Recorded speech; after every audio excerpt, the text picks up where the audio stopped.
myself tremendously here. Would be fantastic if more of these things happen in the future. So relativity and dissipation. So I come from a certain corner of theoretical physicists, and this corner is basically this corner. 3 dimensions, non-integrable finite correlated lengths, and care about relativity. In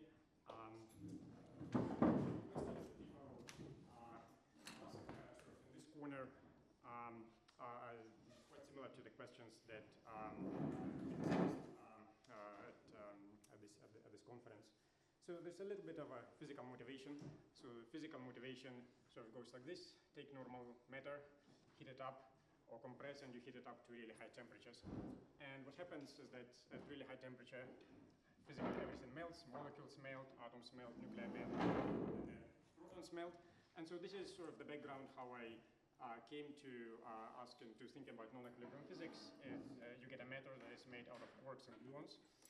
The matter is both relativistic and quantum. So where you find this matter, you find this in the early universe, in the first few microseconds after the Big Bang, so, but this is sort of exotic. Matter at high density, low temperature relatively, you find in neutron stars, and matter at high temperature and relatively low density, you find in nuclear fusions. That experiments that have been done at Brookhaven and Large Hadron Collider. So here is a simple example. When you have gas of relativistic particles at temperature much larger than rest mass, you get Stefan Boltzmann pressure.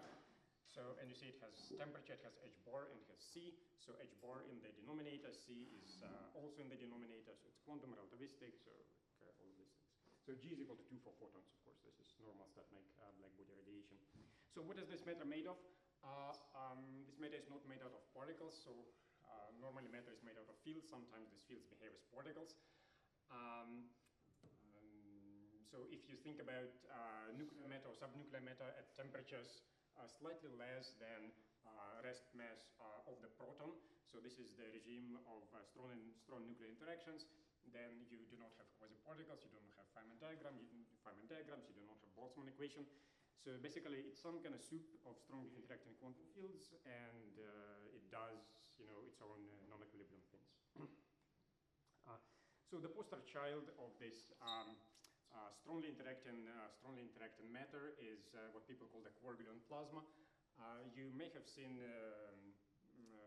expositions of this in popular sort of glossy magazines, and people have made various statements about the state of matter. Strongest magnetic field, most vertical and whatnot. The one statement that sort of has stuck over the last couple of decades. So this is a quotation from this Scientific American article, is that it's probably the most perfect liquid ever observed, and perfect liquid means small viscosity. Small kinematic viscosity, I should say, not small dynamical viscosity, kinematic viscosity, sort of small in natural units for this liquid. So there are, of course, other examples of relativistic matter, neutron stars, as I mentioned, and also in astrophysical context, magnetized plasmas, say plasmas around in accretion disks around black holes. So this would also require relativistic fluid dynamics. So if you don't know anything about this matter at all, so you see just these popular expositions, and you realize the poster child of this extreme matter, just from these popular accounts, it's a relativistic fluid, and it has very small viscosity. And so the first question that you ask yourself is that, can you unify, because fluids, viscosity, this is Navier-Stokes equations, it is relativistic, so even as a student, when you see this, the first thing you should be asking your professor is that, can you unify Navier-Stokes equations of fluid dynamics with Einstein's relativity? And if you're a student, you try to learn about these things from textbooks. And I come from Soviet schools of physics, Soviet School of Physics, so we had our own Bible of physics. It's Landau-Lifshitz, 10 volumes. Volume 6 is fluid dynamics, and you open it, the book, it tells you about how to unify Navier-Stokes and relativity. Then I came to do my PhD in the US. I realized there are other sacred books in the West. So Steven Weinberg, Gravitation and Cosmology, is one book that I had. So I opened that book, and I also saw some fluid dynamical equations that tell you how to unify Navier-Stokes with relativity. And then I put these books side by side and realized that these two books tell you about different equations. I was like, what is going on? The equations look different somewhat. Now, as a student, you are often taught to shut up and calculate, and this is a very good advice. So you can just do this, shut up and calculate, and you can work out in both of these two theories. Simplest possible example that you can imagine, solve for linearized perturbations of the thermal equilibrium state, and then you realize that both of these sets of equations predict you two things. One, thermal equilibrium does not exist, meaning thermal equilibrium is unstable on a microscopic timescale, not macro, but microscopic timescale. And second is things propagate faster than light. Of course, people have noticed this before. I put some sort of classic references, but people have known this, even well before 1980s.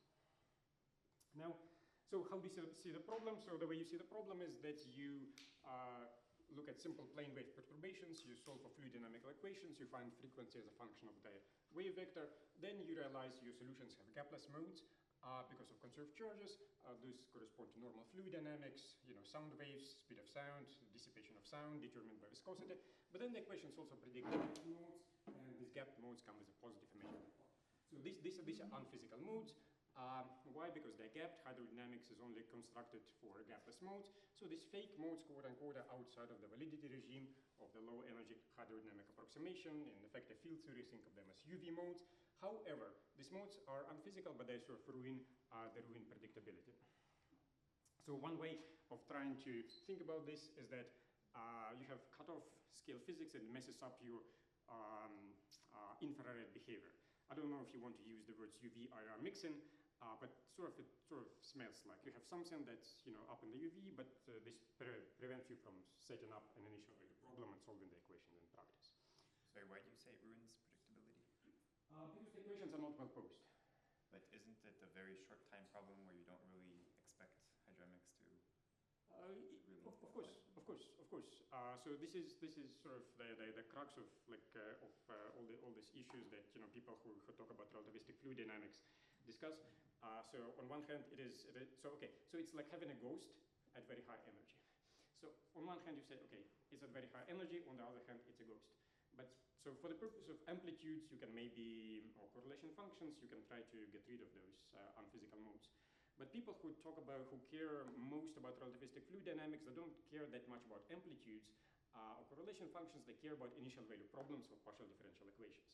Because that's what 99% of fluid dynamics is. You solve classical differential equations. And so these things, they prevent the solvability of your differential equation because your initial value problem is not well posed.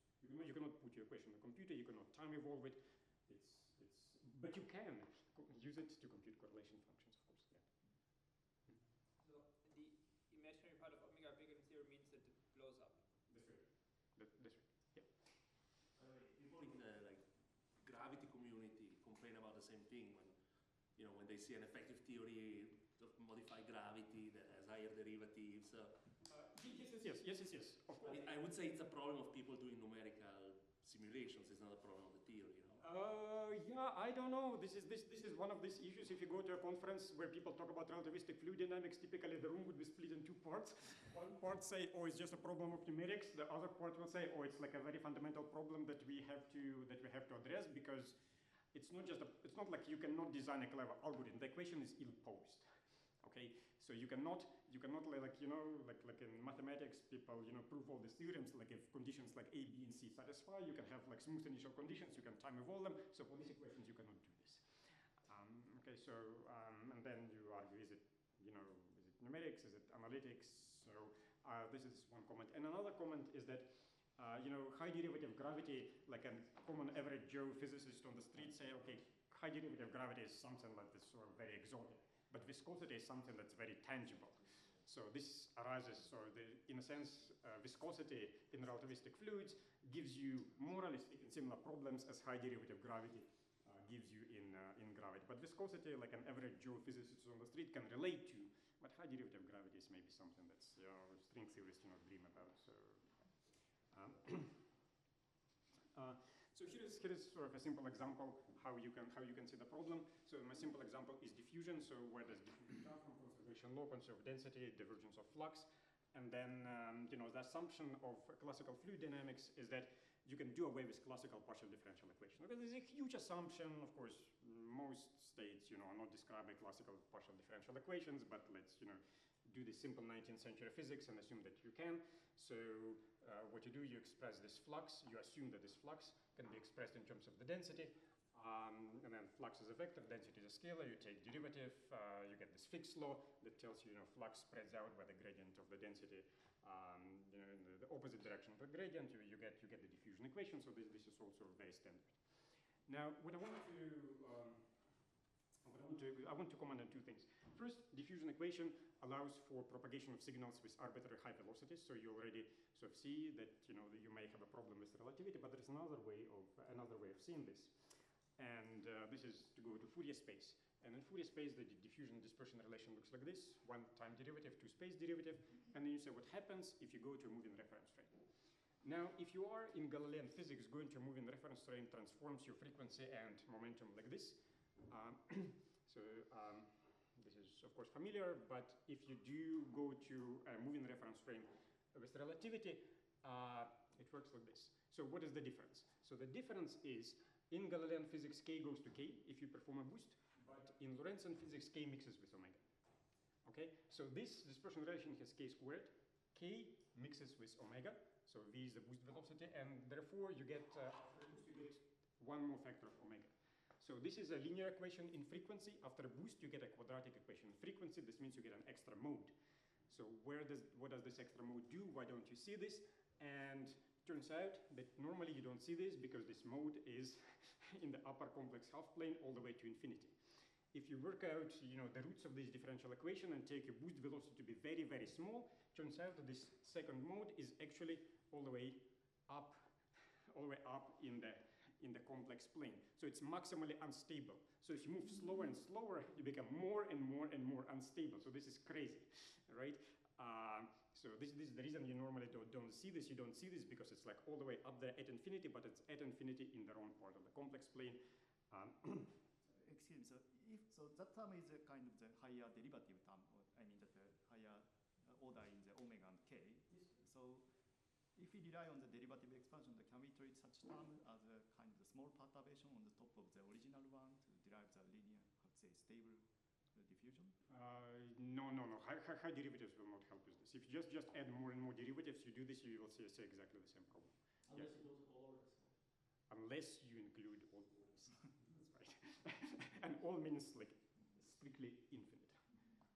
Sorry, this is a mode that diverges, right? I always confuse if it's the plus or minus. This diverges or it dies? Diverge. This diverges. This is unstable. Normal diffusion is stable, so the extra one is unstable.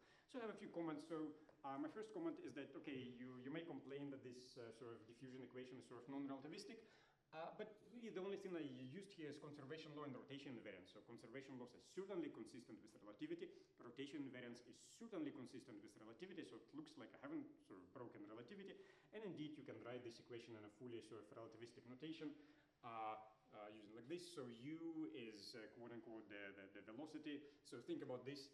U contracted with partial, this is like the time derivative, and u contracted with delta. So capital delta is the same delta that Richard wrote down in his talk.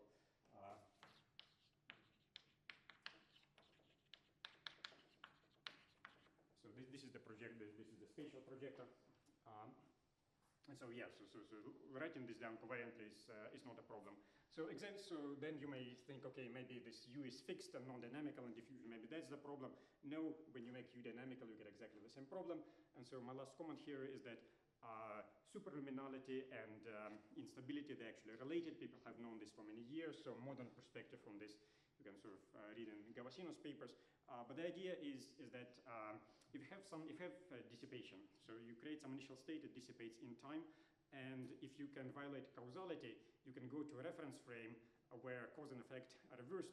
So you start with something that has nothing, and then it spontaneously, produces a perturbation. So this is the idea of the relation between violation of causality and instability.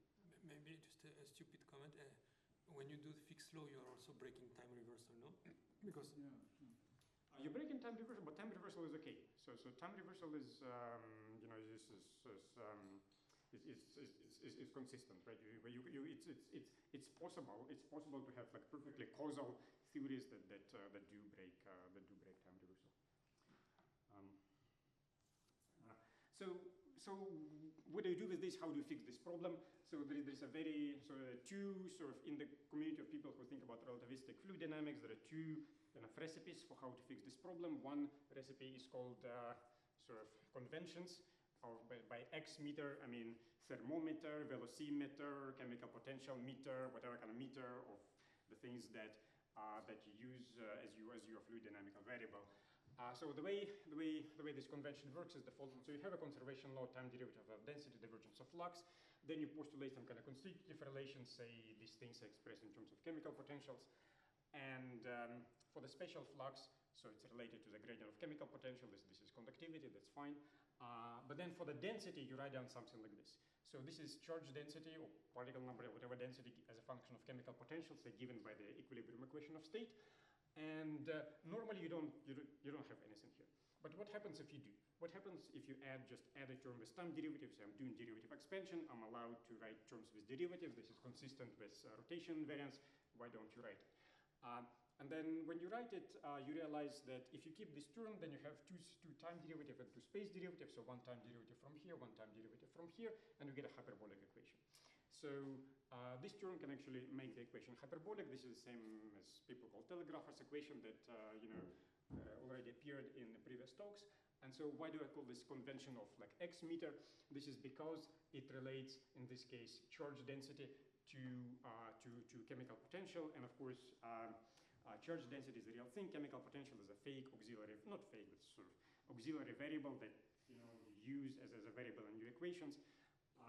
But this is something that you can, or if you think about temperature is something that you can measure with a device. And so just like thermometer, when you measure thermometer with respect to the energy density, thermometer has some kind of relaxation time or time lag with respect to the energy density, because temperature doesn't change immediately once the energy density changes. So this is the same thing.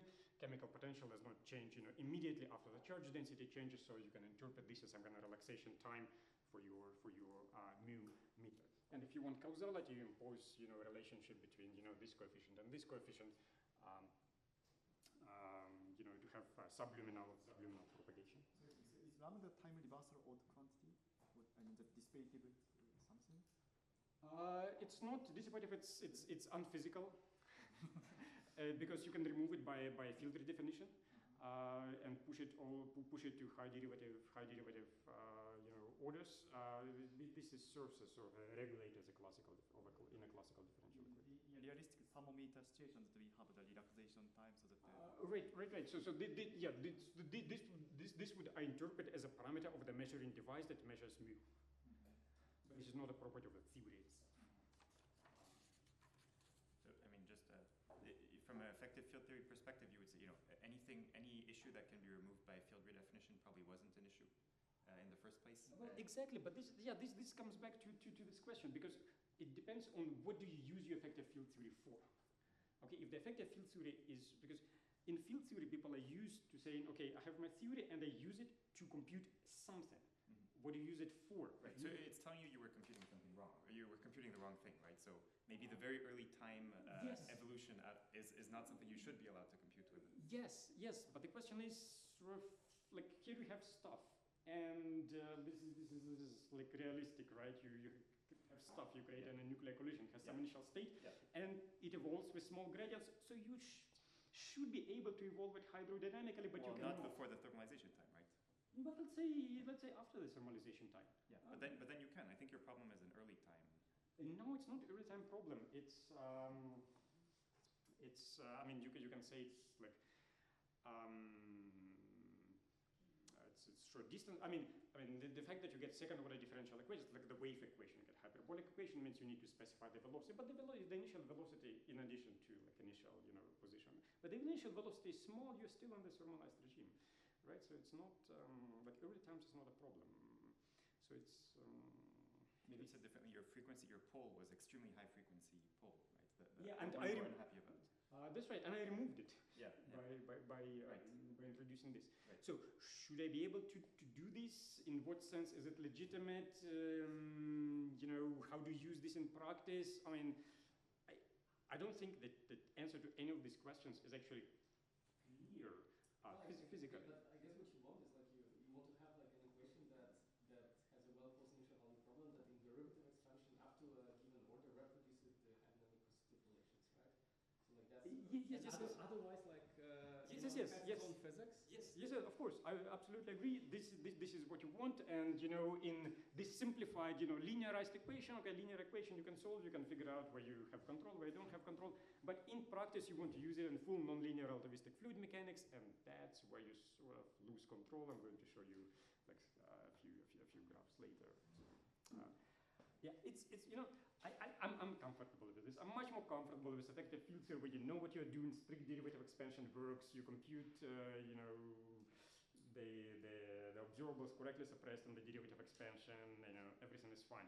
But then you go talk to people who like do the actual, you know, simulations, and it's like, you know, they cannot live in this comfortable world where everything is well defined, you know. So there is another potential fix to this problem is so relax the flux. And so the way it sort of works, you start with the conservation equation, but then you take this flux and you promote it to a dynamical variable. So you give it some kind of relaxational dynamics. So this is relaxational dynamics, sort of postulated for this vector flux. So if you don't have this, you just have normal Fick's law. But then this just tells you that Fick's law sort of is something that you relax to. You know, there are a number of ways to motivate this. Kinetic theory, you know, some rules. If you know something about singularity structure for response functions, but this is sort of one of these prescriptions. And again, you use this, you get telegrapher's equation, and again, this is causal for certain values of relaxation time. This is what people call, you know, Maxwell-Cattaneo theory. Actually, arguments like that go back all the way to Maxwell in 19th century. There is sort of history that you can read about in this Reviews Modern Physics in 1989. So another comment that I wanted to make is that if you look at what happens if you look at singularities of these response functions, so this is similar to comments that Michal made in his talk. What you have on the left is you have singularity structure. This is complex frequency plane singularities of, say, you know, response function of transverse momentum or density, and then this cross denotes a pole, and this causal hydro moves that I described, they have this kind of singularity structure. Now you have to contrast this with singularity structure that would emerge in real quantum field theory. Okay, what real quantum field theory? Actually, real quantum field theory will have a whole bunch of branch cuts here. Will have like a whole zoo of poles, like who knows what, it will be horrible. So the field theories that allow sort of for like very nice clean calculations are so-called holographic series. I like them. You know, I worked with them for a number of years. And so these holographic models, this is a gauge series, strongly interacting gauge series, morally speaking, relatives of QCD, not quite, but very similar. You get this kind of singularity structure with this collections of poles, infinitely many poles going left and right. So the last approach that you wrote down involved having J relaxed Fick's law at the same time. I'm just wondering if the following prescription also works, which is something that's also just often done in classical hydrodynamics, which is setting J to be, you know, grad rho or whatever you call the field plus some noisy field. Yeah, this is the second half. Oh, okay. So that also fixes the problem? Well, it's not clear if it fixes. So yeah, I'll make some comments about that, and then. So the point of me showing this picture is that this is typically what you will have, and maybe more complicated. And this is what your model has. So the idea is that you introduce this sort of extra mode by, you know, introducing this extra relaxation times to imitate this whole sort of thing. And so how do you systematically introduce these things to imitate or mimic the actual true singularity structure I think it's not exactly very clear. So if you increase the momentum, these two modes, you know, go towards each other. These modes sort of spread out a little bit. If you increase the momentum even further, these two modes will hit each other, they will collide, they will bounce off the real axis, so will propagate left and right like the wave equation. This is your restoration of causality, second order hyperbolic equation in time. This will move down, down, down, down, down, right? It does not collide with anything. It does not behave as k squared anymore, but remarkably this whole thing is still consistent with causality. It does not violate causality because you do not describe this in a language of like 1 or 2 or 3 or 4 differential equations. Now, so have a comment here. So what I talked about my relaxation of the flux in kinetic theory. Of course, if you worked in kinetic theory, you're very familiar with this. Comes with from Grad's method of moments. Take moments of the Boltzmann equation, you postulate your ansatz for the distribution function, you truncate the moment expansion, and then you get relaxational dynamics for the fluxes. You know, engineers care about this a lot. So if you want to understand, you know, the details of shocks, there are all kinds of different relaxational equations with different degrees of precisions that you can write down, depending on how exactly you implement those truncations. And so if you do this sort of Grad's approach for relativistic fluids, you get what people call Müller-Israel-Stewart theory. This theory that people actually simulate when they want to simulate relativistic dissipative fluids in practice. People don't simulate what you see in Landau-Lifshitz or in Weinberg. People simulate this kind of Müller-Israel-Stewart theory. So if you want to work with nonlinear hydro equations, relativistic, what you have is conservation energy and momentum. So energy and momentum in relativity, they form a symmetric rank 2 tensor called energy momentum tensor. You know, you have, you know, perfect fluid contribution, energy density, pressure, charge density, and then you have some kind of dissipative corrections here. If you ignore these dissipative corrections, your dynamical evolution is causal. If you take these dissipative corrections to be order 1 derivative, this is like conventions for a thermometer, millimeter, and whatnot, you can actually make it causal, like I showed you in the simple example of diffusion. So it's more complicated for full nonlinear fluid dynamics, but you can make it work. And if you make these things dynamical, these so-called Müller-Israel-Stewart theories, and then you may make it causal, you may not make it causal. It sort of depends on your evolution. So what I have here is sort of nice bright pictures from a couple of years ago. These are people who simulate nuclear collisions in the coagulant plasma. So what you're looking at here is you're looking at, you know, 2 nuclei, they collide each other. You're looking at the cross section sort of along the collision axis, and these pictures show you regions in real space, xy space, as a function of time. So this corresponds to like one type of code, one type of initial condition. This corresponds to another type of numerical evolution, another type of initial condition. This is yet another time. And so what colors mean here is that colors, red colors is where they say causality is violated in your equation. Blue is where causality is not violated. Purple, they cannot tell. So basically in these evolutions, you see that at early times, you have causality violations. Actually, most of the causality violations happens, you know, at outer regions where you may not, you know, want to trust your fluid dynamics in the first place, or high gradients region, and then, you know, they sort of disappear. Do they have like, do they leave this causality violation? Do they leave physical effects that you're not supposed to trust? Okay, open question. You know, people who talk about relativistic fluid dynamics, this is one thing that, you know, people can talk at length at various conferences that talk about relativistic fluids. Do these causality violations actually have significant effects? I mean, is there any way to compare with actual macroscopic simulation of something that should be described by this equation? That's a good question, because well, you can with holography, for example, kinetic theory. Holography, yes. Kinetic theory, so wouldn't know. In holography, in holography you would, so people do not do this in holography yet. It may come, you know, in a few years, but people, this is the good point. No, I mean, people have been doing far from the theory. No, of course people have been doing, but the question is, this is a certain model. This is a certain model of relativistic fluid evolution, right? This is sort of DNMR equations, right? And so the question is, so with sort of given certain initial state, I mean, the first question is, it's hard to compare, you know, initial state that you create for this equation with the initial state you create in holography, because you need to specify more stuff in holography. And then but That's something that I'm not sure if it's really controversial, right? Like because you have from the holograph you have prediction of the form of the any-Newton tensor as a function of time and space, and from this you can create an input. I mean, this gives you all the information that you need to initialize this kind of equations, and then you try to compare the result of this simulation with the result of the holograph. Yeah. I agree. I agree. That was problem. I agree. Yeah, and it would be nice. It would be nice if this actually was pushed to a high degree of precision. Yes. So people have not been doing this.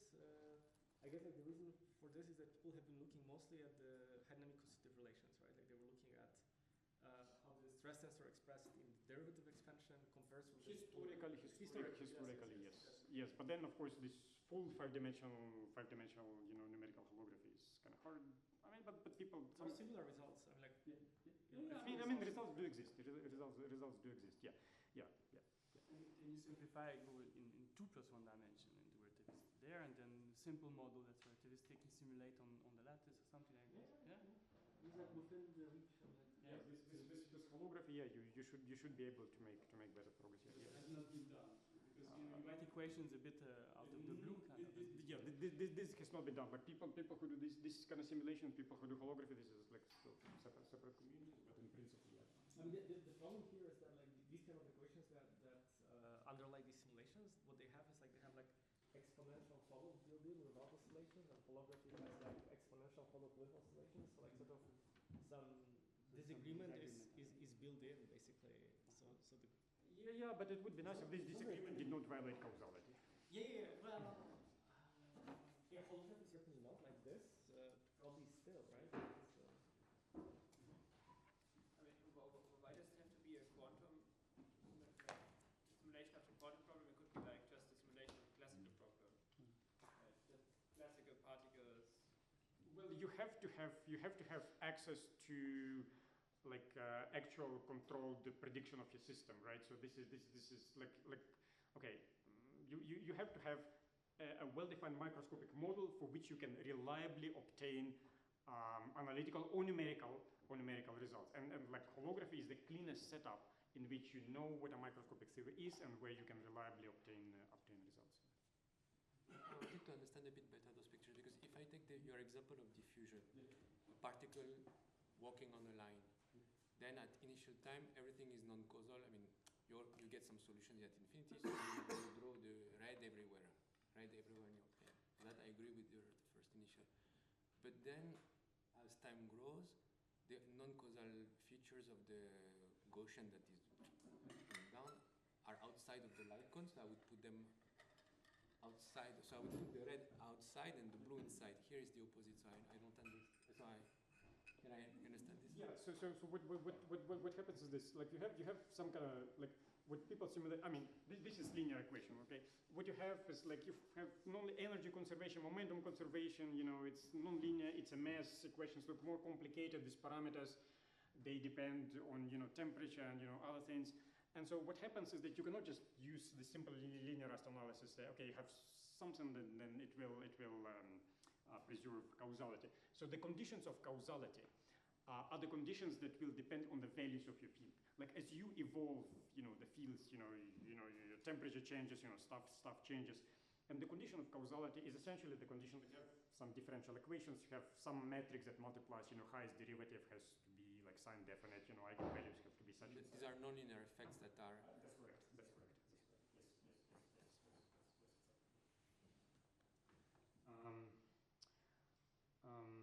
Okay, so comment so far is that making equations of dissipative fluid dynamics causal requires adding non-hydrodynamic quote-unquote UV parameters. So this is a very stark question to normal non-relativistic Navier-Stokes equations where you do not need any sort of extra parameters, any relaxation times, any extra. You can add them in, but you don't have to.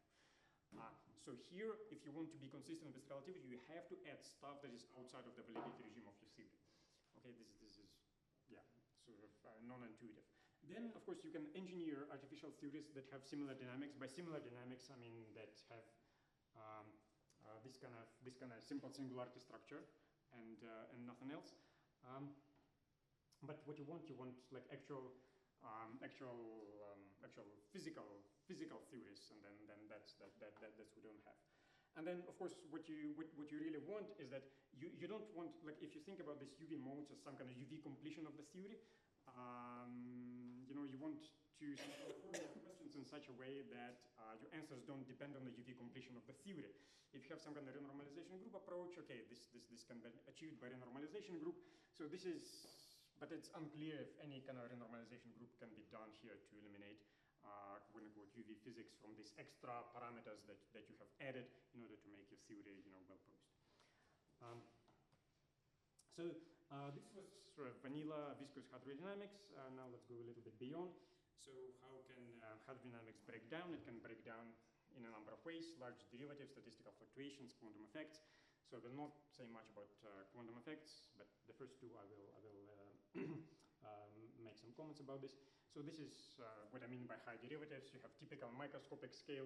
You have capital L length scale of solutions of your hydrodynamic equations, wavelengths of sound if two are of the same order. Of course, your hydrodynamic breaks down, so you can alleviate this somewhat by a gradient expansion. So this gradient expansion sort of looks like this. So again, coming back to the simplest fixed law, you can add more and more derivatives here. This will translate to more and more powers of momentum in your dispersion relations. Okay, so does this expansion converge? So Michal made some comments about this on Monday. But what I want to do here, I want to show some pictures where you can sort of evaluate this explicitly in models where this makes sense, where an expansion like this actually makes sense. This will be the same holographic models of large N gauge series that are sort of amenable to analytical and numerical simulations. So what you're looking here, you're looking at complex frequency plane. This is singularity of energy density, retarded correlation function. Each dot is a simple pole, is a singularity of energy density response function. Imaginary part of frequency, real part of frequency, and this is all at fixed wave vector.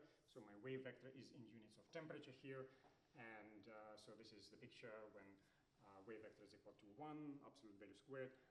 These two are the sound waves, the orange and the blue, and the rest are gapped transient dynamics. So what I'll do now is that I'm going to take my wave vector and I'm going to give it a phase. This phase is going to change from 0 to 2 pi, and as this happens, as the change goes from 0 to 2 pi, the singularities move in the complex sort of frequency plane. Okay, so far I have this blue and orange, they swap places, but they remain sound modes. So this is sort of okay. Now what happens, something more interesting happens as you increase the wave vector. So here's my wave vector squared as 1.99 in units of temperature. And if I change my q squared from 0 to 2 pi, again they move, but they move in a much more sort of interesting fashion. So this is 1.99. And note that the sound waves, again, they remain the two modes close to the origin. Now, if I do this 2 pi rotation, if I take the wave vector to 0, they will approach 0. This is still gapless modes, so things are fine. Now let me take it instead of 1.99, I take it to be 2.01, and I again change the phase of my wave vector from 0 to 2 pi. And the singularities move somehow, and now, if you remember the blue and the orange, they were sound waves. Now, this used to be the sound wave, but now sound wave became one of the gapped, transient modes that you never see in classical hydrodynamic equations. Now, if I take the wave vector to 0, the blue and the green will go to the origin, but this one will stay at a finite distance away from the origin. So what happens is that a sound mode became one of the non-classical modes. And so it is this collision of singularities that is sort of responsible for the finite radius of convergence of the hydrodynamic expansion. So these pictures are the same pictures, pictures of the trajectories that are traced by those modes. This is the same information as you saw in the movies 1 minute ago. Just note that the topologies change, and so this red asterisk is where the collision happens. So this is your finite radius of convergence. Now. You can ask about causality implications for these expansions. Michal mentioned causality constraints in his talk, basically related to the analytic structure of response functions. So these arguments can place constraints on these transport parameters in terms of radius of convergence of the hydrodynamic expansion. This is small k expansion. Now, from the point of view of classical differential equations that describe fluid dynamics, causality is something that's related to the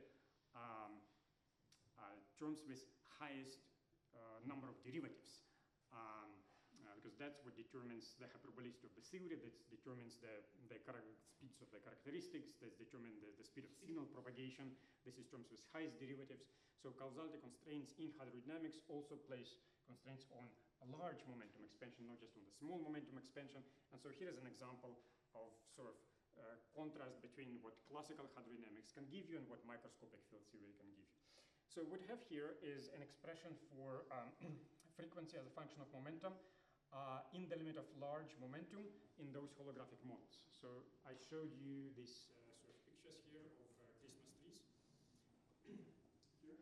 So the formula that I'm showing now is the expression for the frequencies of those crosses for those Christmas trees.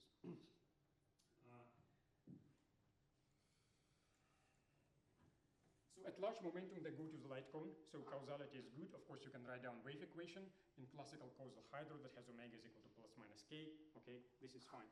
But what then you can show analytically is that those Christmas tree modes, they have sublinear behavior as k to the negative 1/3, and this is something you can never ever get from any classical equations of motion. You can demonstrate that based on causality arguments. So this is basically tells you how exactly those Christmas tree poles merge together into branch cuts. Because at large momentum, you go to essentially zero temperature physics, zero temperature conformal field theory. It has branch cuts, and in branch cuts it's response functions. And so those Christmas trees that you have to the left and to the right, they merge into the branch cuts. So this tells you how exactly they merge into branch cuts, and this merging procedure can never be captured by classical. Okay, this is not nice. What do you mean by large k here, large with respect to what? Temperature. Temperature is the only scale here. Yeah. K much larger than T. Yeah. So what else can go wrong with hydrodynamics? So this is like a simple analogy with like vacuum quantum field theory. In quantum vacuum, virtual particles constantly produced absorbed due to quantum fluctuations. If you're in thermal equilibrium, okay, virtual sound waves constantly produced absorbed due to statistical fluctuations. Sound waves will back react on the microscopic hydrodynamics. You will have interactions. So are these effects important? Are they not important?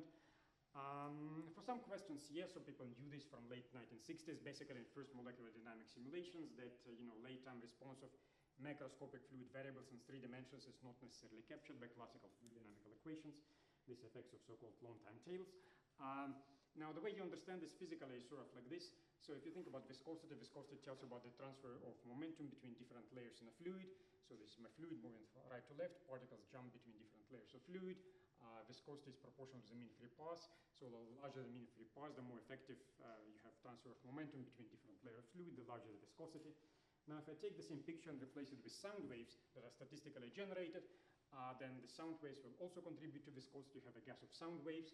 The mean free path of sound waves, these are long-lived modes. It's inversely proportional to k squared, k the wave vector. It's inversely proportional to the viscosity. So here I just write down kinematic viscosity over entropy density. This sort of natural normalization in relativistic theories. And if you now look at contribution of these kind of processes to viscosity, you integrate them over space dimensions. You have 1 over k squared because this is the mean free path. 1 over k squared here. And then you realize, okay, it's UV divergent, but inversely proportional to viscosity in 3 dimensions. It's small k divergent in 2 dimensions. So this means that there is some sort of physics here that your classical fluid dynamics doesn't capture. Of course, this is physics of thermal fluctuations. So it's invisible. Fluid dynamics is just a collection of partial differential equations. People knew this in the 1970s. So Navier-Stokes hydro may not be valid in 2+1. Classical hydro may be invalid. High derivative hydro may be invalid in 3+1. People in various fields of physics have explored these effects, relativistic plasmas, physics near phase transitions, lattice fermions, before and after. So this is sort of well known in statistical physics. Now, when you have relativity, when you have quark-gluon plasma, these effects are also there. You can estimate, because remember, the thing that happens here is your correction to viscosity is inversely proportional to viscosity, and I told you early on, or you read in this popular literature, that this quark-gluon plasma is the fluid with the smallest possible viscosity, right? So viscosity is small, now it goes in the denominator, so maybe these effects are going to be important. So these effects are thermal fluctuations and then transported by hydrodynamic equations. But in principle, you could account for them with fluctuating hydro, right? This is sort of, this is fluctuating hydro, of course, yes. This is my next slide. Could I ask, I mean, is the physical cure for the divergence just the quantum occupation of cutoff on the occupation of high? So you can have this in classical systems. You can have this in in a gas of billiard balls. So the mean free path would be in a classical gas would be the cutoff length scale. Of course, the simplest models of such effects, as exactly you said, this is stochastic hydrodynamics. You take classical sort of constitutive relations in terms of some fluid, macroscopic fluid variables. You add, noises. You average over the noise. You typically assume that the noise is Gaussian by the central limit theorem. The widths of this Gaussian, you postulate that it must be determined by the fluctuation dissipation theorem for two-point functions, which relates, symmetric and retarded functions. And, field theoretic arguments for this go all the way to Martin C. J. Rose. They formulated things like that for the purpose of turbulence, but then sort of it took off, regardless of turbulence in other fields of physics. So there's a simple, MSR action for diffusion that you can write down, current, divergent gradient of the chemical potential is the fixed law. You add noisy current, noisy flux here. You enforce the equation of motion through the delta function, some of Lagrange multipliers. You do the average over the noise. You generate kinetic term for this Lagrange multipliers. The coefficient is determined by the conductivity, by the fluctuation dissipation theorem. And then if your, conductivity is a non-trivial function of the chemical potential, you have interactions in the theory. You can discuss interesting physics. You can do the same thing for momentum. So this kind of picture that I wrote down is like a one-loop correction of this sort of MSR effective field theory. Okay, so I'll skip this. Okay, so basically, the analogy that I want to make that you may not have seen before is the analogy with perturbative quantum gravity.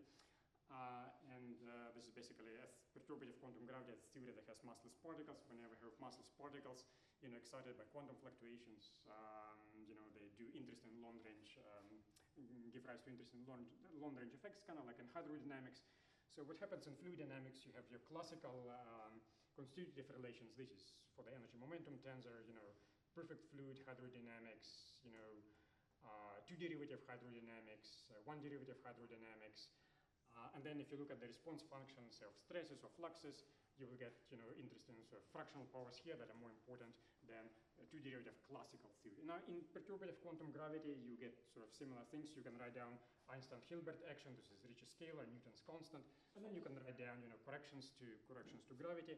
And if you look at the potential between two heavy masses, so it has the normal 1/r Newtonian piece. You have correction from general relativity, and then you have corrections from high derivative corrections to gravity that are sort of exponential, suppressed by the scale that suppresses these high derivative corrections here. Now, on the other hand, there is also a perturbative quantum gravitational effect that corresponds to a loop of graviton running between the two masses, and this loop of graviton gives you something that is a power law, which is more important than the effects from classical high derivative physics. So just like here, this long-term tails are more important than contribution from classical high derivative physics. This graviton loop is more important than contribution from classical high derivative gravitational physics. You can apply this MSR theory to diffusion. So the pictures that I showed earlier were at zero spatial momentum. A few years ago, Luke and friends said, gee, why is everybody doing zero spatial momentum? Let's do finite momentum. And once you do this, you have this interesting collection of sort of branch cuts in addition to the diffusion pool. There are infinitely many of them. You can argue about resummation of the cuts, interesting late time prediction for late time correlation. So basically, you can do interesting physics here. Now you can do the same with causal fluid dynamics, but how exactly causality sort of manifested in stochastic differential equation? This is exactly not clear. You ask mathematicians, causality, stochasticity. It's like if you know how this works, please, I'd be very happy to talk about this. Sorry, but here you only mean thermal fluctuation then? So far, only thermal fluctuations. Yes. stochasticity is probably too rough to be causal, right? I mean, you probably need to cut it off somewhere. Yeah, if Noise would be too rough. yes, but if you cut it off in a sort of covariant causal manner, then maybe that's the way to go. Yeah. So lesson so far here is that if you use classical theory, meaning hydrous PD, to evaluate response to infrared sources, this is in principle unreliable because some short-time fluctuations give rise to late-time correlations. Because of mass of soft modes, these deviations are more pronounced at small viscosity, and non-classical result can be dominant for certain questions, can be dominant late-time effect. And these classical correlations are coordinately universal, captured by thermodynamics and normalized transport coefficients, viscosity, conductivity, and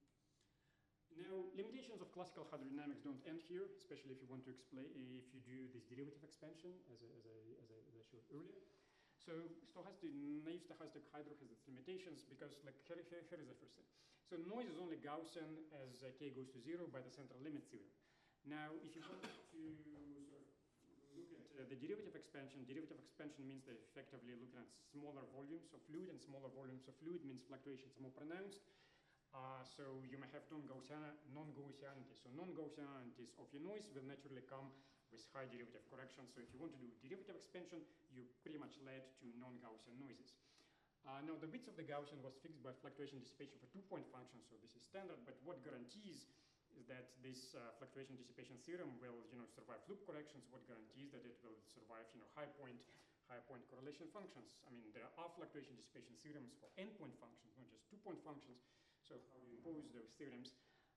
Another question is classical fluid dynamics can only compute for you retarded functions, and non-retarded functions are invisible to classical hydrodynamics, but you can evaluate non-retarded functions, small frequency, small momenta, presumably some hydrodynamic-like physics, but it's not visible in the classical equations of motion. So how do you access this information? Then, of course, relativistic causality, throw this in the game, and this becomes, quite a mess. So basically, I'm asking, is there a better theory than just classical hydrodynamics plus Langevin noise? And of course, a few years ago, people argued that the answer may be yes. So people tried to develop field theory of so-called soft modes. So in the way you work in field theory, you identify low energy degrees of freedom, you identify symmetries, you write down local action, then you get a correlation function by taking variations of the generating functional, and then you sort of try to do this for near equilibrium states. So now the biggest sort of highlight, quote unquote, of these theories is that your classical equations of motion are conservation laws. Okay, so you want a field theory where your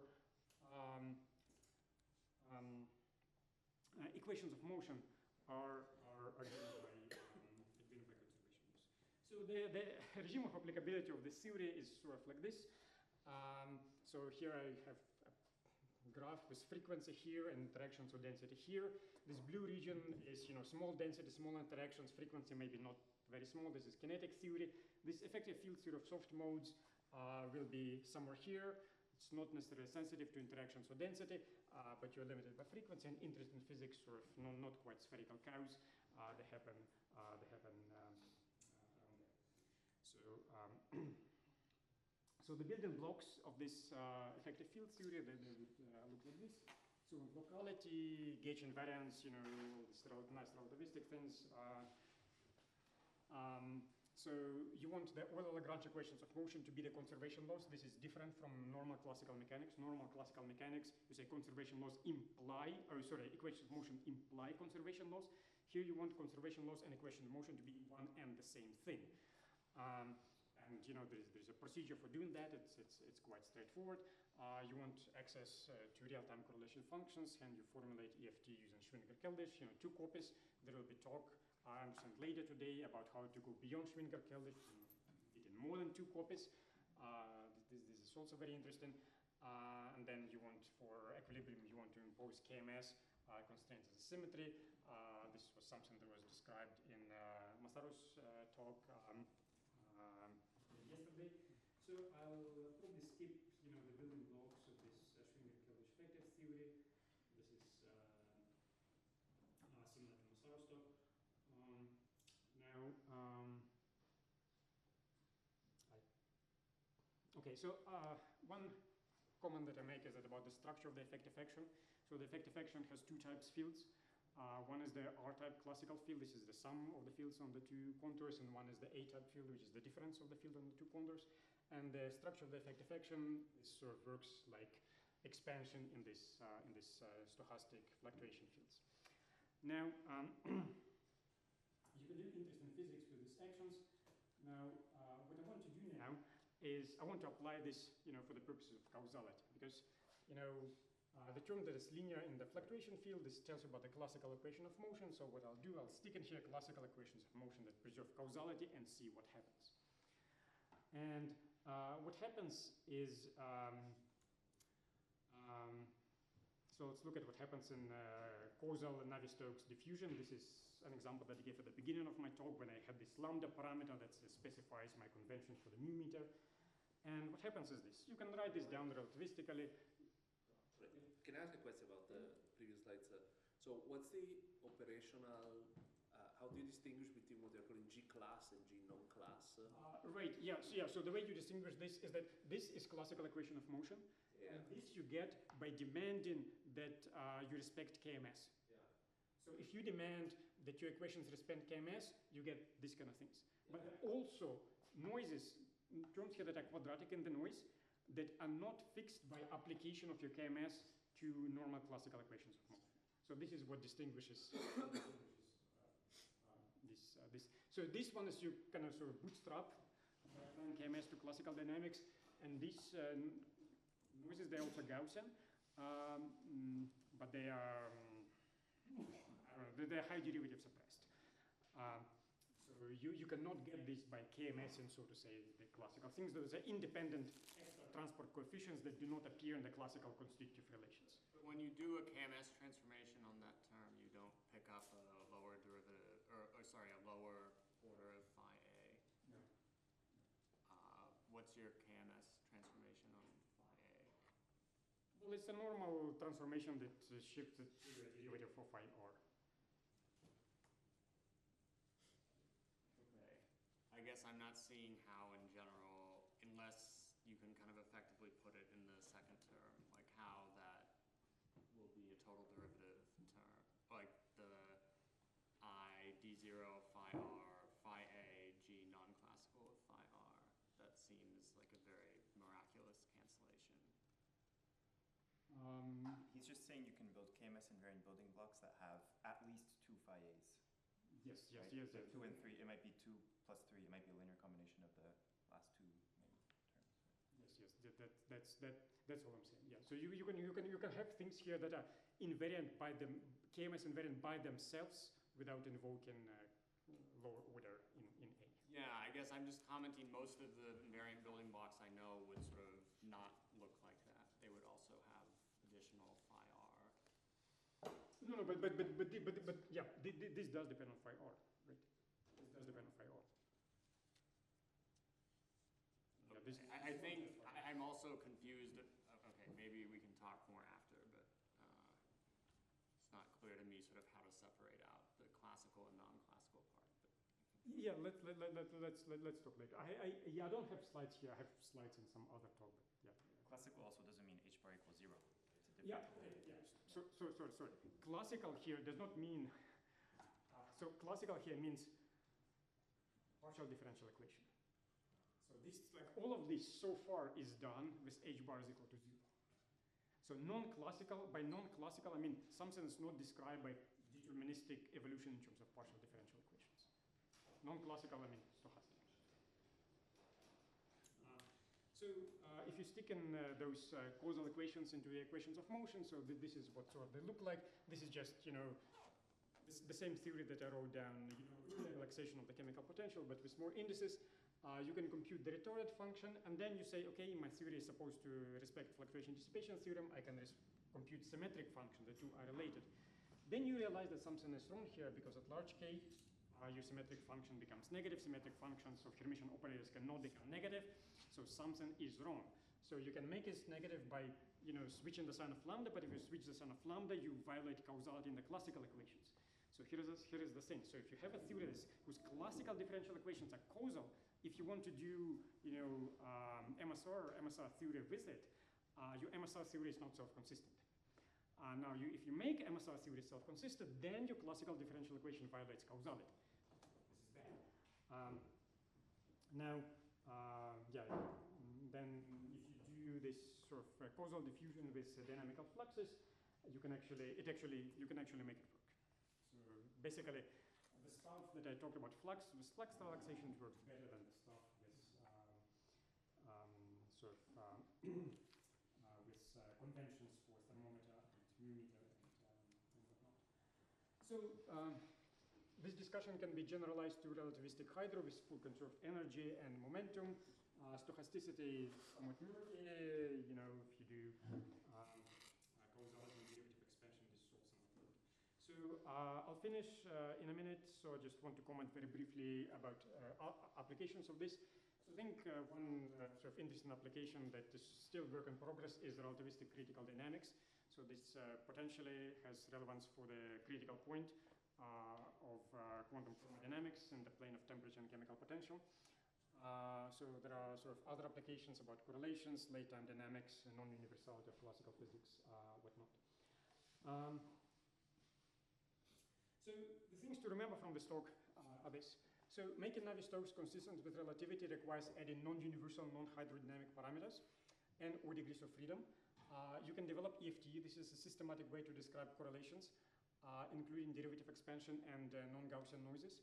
Now, not all classical causal equations admit EFT completions. You can have equations that are classically perfectly causal. They fix the causality issues of sort of naive Landau-Lifshitz hydrodynamics, but they do not admit EFT completions. Some do. So how to do this systematically? So this is work in progress. So I'll finish here. Thank you very much for listening.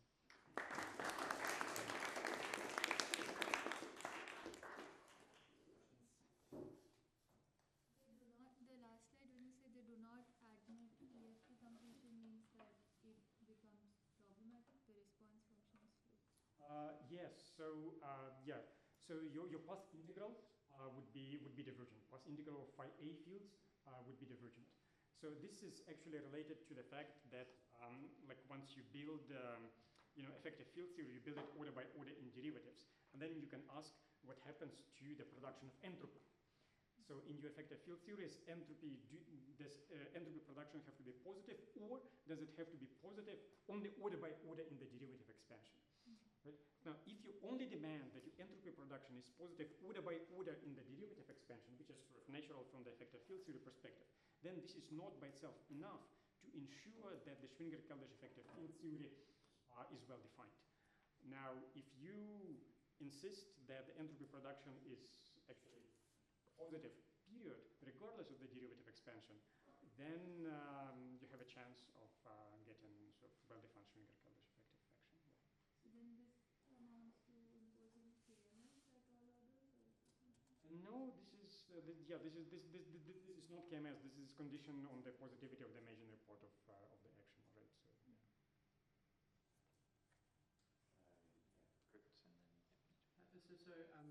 If I look at the EFT, I can,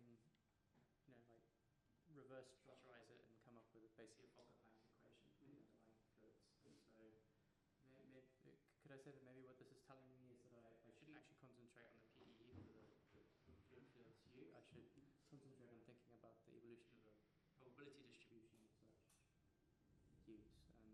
It seems like as long as the EFT is all self-consistent, then that equation, that Fokker-Planck equation seems to be perfectly consistent with our notions of causality. I agree. I sympathize. This is not something that people have looked at in detail. I think this probably will be next in sort of this list. So about the stability issues, recently the Derektini and his collaborator, I think they developed the formalism that is free from the stability, but with non-causal property. Do you have any? The relationship between stability and causality? Yeah, I think that they give up the full covariance, and then they have the causal but the stable hydrodynamic equation. The quote-unquote density frame? Yeah. So okay, yeah, good. So the question is, you can write down hydrodynamic equations. So I said there is this relationship between stability and causality. Like when you go to a moving reference frame, you can discover instabilities. So there are sort of proposals of doing relativistic hydrodynamics by sort of violating relativity. That is, you write down hydrodynamic equations where Lorentz transformations are not a symmetry of the equations, but the evolution is causal, and this sort of violation of causality is pushed to higher orders and derivatives. And the question is it okay to do so?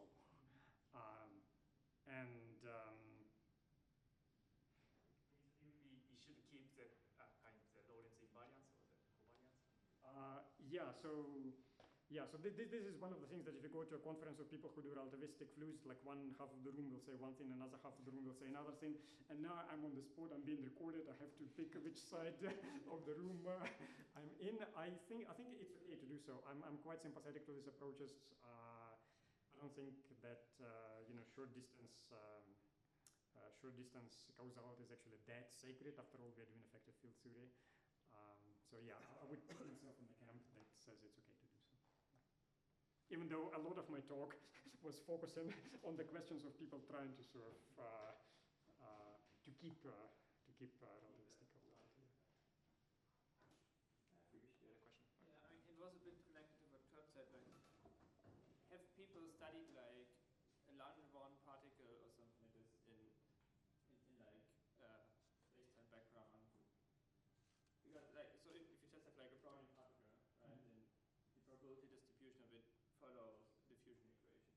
It's like the simplest way to derive the diffusion equation. So if I now place like some Brownian particle in space-time, I should get an equation that obeys causality and is also some kind of diffusion equation. Well, yeah, what will happen? Okay. So what will happen, like how does causality enter the functional Fokker-Planck equation? I don't know.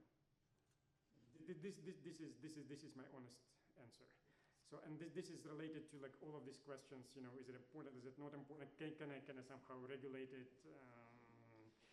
Does it allow? Like, is it okay for my probabilities to propagate superluminally? The Brownian particle goes too fast. Again? It goes too fast. The Brownian particle. Yes, X dot is completely unbounded. That's why you don't take a Brownian particle, but like a Lagrange particle, like the velocity. It's a random force applied to it, so the velocity is always inside the light cone. Yes, you would like to take a relativistic Brownian particle. You want to take relativistic, yes. Yes. See what equation you get. But like, I mean, that should be possible, right? Like, yes, I think so. Yeah.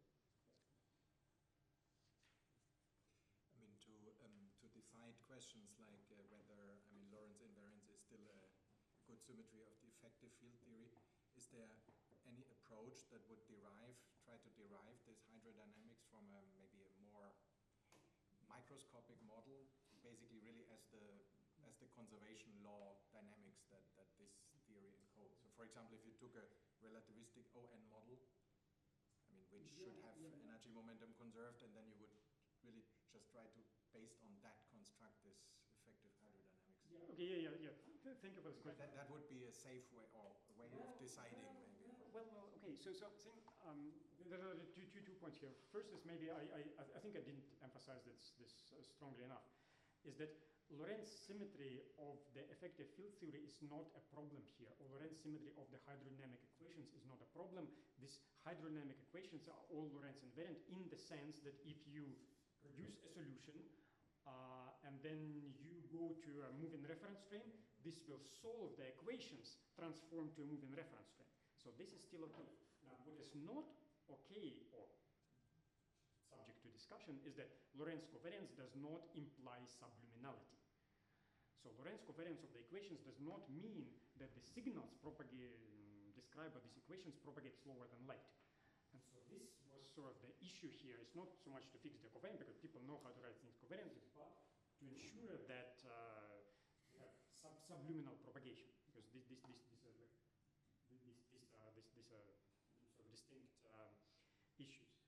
And another comment is, derivation from microscopic theory. And so derivation from microscopic theory, it will lead to Lorentz covariant equations. Now,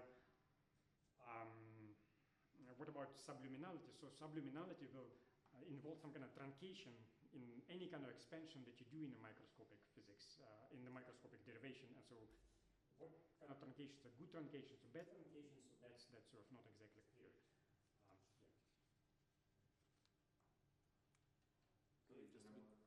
Final question? Sorry. So just curious, so when you talk about subluminality here, you're talking about phase velocity?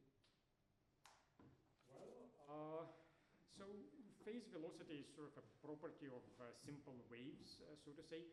I'm talking about hyperbolicity of the equations with characteristic speeds below the speed of light. So yes, so if I phrase it that way, I do not have to talk about small waves and perturbations waves and whatnot. Yeah, so hyperbolicity with characteristics inside the light cone. Okay, let's thank Pavel again for this.